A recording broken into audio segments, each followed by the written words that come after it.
আজকে আমরা করব পাবদা মাছের তেল ঝাল। তার জন্য লাগছে পাবদা মাছ, ধনে পাতা, কাঁচা লঙ্কা, টমেটো কুচি, পেঁয়াজ কুচি আর আদা বাটা, নুন, ফোড়নের জন্য কালো জিরে, শুকনো লঙ্কা, চিনি, লঙ্কার গুঁড়ো, হলুদ গুঁড়ো, জিরের গুঁড়ো আর সর্ষের তেল। প্রথমে আমরা কড়াই তেল দিয়ে নিচ্ছি। এবার আমরা মাছে হলুদ গুঁড়ো, নুন মাখিয়ে নেব। মাখানো হয়ে গেছে। এবারে আমরা কড়াইতে একটা একটা করে মাছ ভেজে নেব।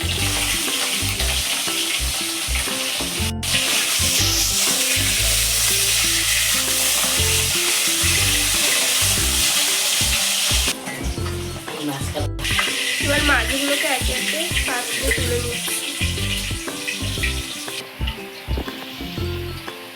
সব মাছগুলো ভাজা হয়ে যাওয়ার পরে যেই তেলে আমরা মাছ ভেজেছিলাম সেই তেলেই আমরা শুকনো লঙ্কা আর কালো জিরে দিয়ে দেবো।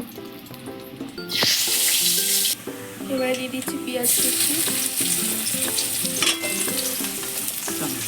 টমেটো কুচি, কাঁচা লঙ্কা আর আদা বাটা, পরিমাণ মতো হলুদ গুঁড়ো,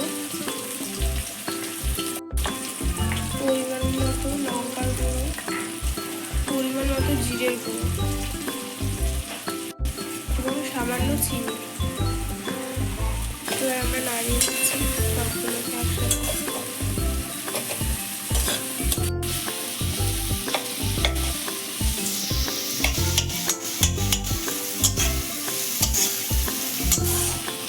এবারে আমরা জল দিয়ে দিচ্ছি।